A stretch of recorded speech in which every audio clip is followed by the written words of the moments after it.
जिस भी शरीर से आप निकल कर गए हो, जब तक आपको दूसरे शरीर में नहीं डाल देता, नहीं आपका दूसरा शरीर नहीं मिलता, तब तक आपका वैसा ही शरीर रहेगा। चाहे आप पितर रूप में रहो, चाहे भूत रूप में रहो, या वैसे भटकते रहो कहीं पर, या स्वर्ग आदि में रहोगे। स्वर्ग के अंदर जाने के बाद फिर आपको नए सिरे से शरीर मिलता है, वहां अलग से शरीर फिर आपका बहुत लंबा चौड़ा और बड़ा बन जाता है। तो कहने का भाव यह है कि रहेगा आकार मनुष्य का ही। तो जब ये दूसरे शरीर में पशु पक्षी के चला जाता है, तो फिर उस पशु वाला ही शरीर आपका रहेगा। जब उससे निकल जाएंगे तो नेक्स्ट में प्रवेश होगा तो उस जैसा ही हो जाएगा। फिर मनुष्य शरीर में आएगा तो मनुष्य जैसा ही, मनुष्य के अंदर जो आपका जीव आएगा उससे निकलेगा तो फिर भी वो मनुष्य जैसा ही रहेगा। ऐसा होता है। तो इसको ये बहुत थोड़े ही स्थान पर लाखों की संख्या में बैठ सकते हैं। एक शरीर में जैसे किसी बहन भाई में देखा, प्रेतों की पूरी मंडली की मंडली प्रवेश हो जाती है। वो सूक्ष्म शरीर होता है उनका, एक एक में 20-20, 30-30 प्रवेश हो जाते हैं। ये भूत यानी सूक्ष्म शरीर इतना छोटा ही होता है, ये बड़ा भी हो जाता है और घटता घटता इसको बहुत सूक्ष्म छोटा भी बन सकता है। ऐसा आ जाता है, इस अंगूठे से भी छोटा बन जाता है। यानी इसमें एक ऐसा तत्व है जो सूक्ष्म ही है। अब उसका क्या आपको प्रमाण दें? जैसे जो भक्त इस दास से उपदेशी हैं, परमपिता की यथार्थ भक्ति कर रहे हैं, उनकी आंखों के सामने कुछ भक्ति के लक्षण दिखाई देते हैं। ऐसे सूक्ष्म हैं वो, तार से दिखाई देंगे, कुछ और भी बहुत सी ऐसे नजर आएंगे। वो इतने सूक्ष्म होते हैं, वो आपके भक्ति के परिणाम हैं, लक्षण हैं। आपकी कितनी भक्ति बढ़ गई है वो उसका वो समझ लो पैमाना है।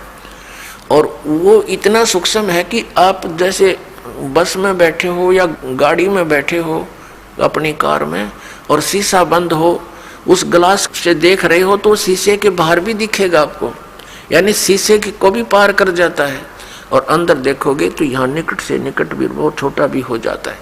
तो इस टाइप का सूक्ष्म शरीर होता है जो यहाँ की दूरबीन सूक्ष्मदर्शी या फोटो कैमरे में नहीं आ सकता। वो सूक्ष्म ऐसा होता है शरीर।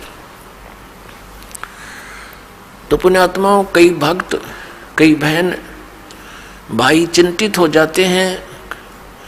दास बहुत बार समझाने की चेष्टा करता है, ध्यान रखा करो, एक दूसरे को बता भी दिया करो। अगर कोई इस शंका में हो कि मेरी आंखों के सामने पता नहीं क्या दिखता है, डॉक्टर के पास गया, डॉक्टर कहने लगा ऑपरेशन करवा ले, और डॉक्टरों के पास क्या है, ऑपरेशन करवा ले, वह धुंधला दिखे, धुंधला नहीं दिखता। वो हम देखेंगे ऐसे जैसे कोई मच्छर सा घूम रहा है, कोई मक्खी घूम रही है, ऐसे काले काले से कुछ और तरह के भी।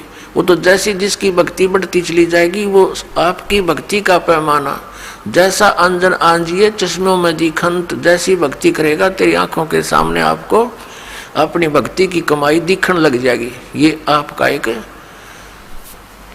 वो होगा, भक्ति का पैमाना होगा।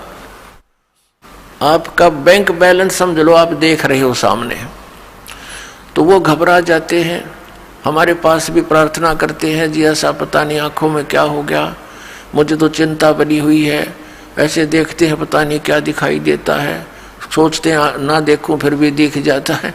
फिर उनको समझाते हैं कि ये आपकी भक्ति की कमाई दिखाई दे रही है, ये नहीं है तो आपका माइनस आपकी भक्ति, फिर भक्ति चली नहीं आपकी। इससे आपकी भक्ति संग्रह होगा, वो धन वो दिखाई दे रहा है आपको, बाहर है वो, अंदर दिखता है उसका रिफ्लेक्शन बाहर आपको, तो संतुष्ट होते हैं। तो पुण्यात्माओं, ये वो भक्ति है कि आपको आपके समक्ष दिखाई दे रही होती है, तो घबराना नहीं होता।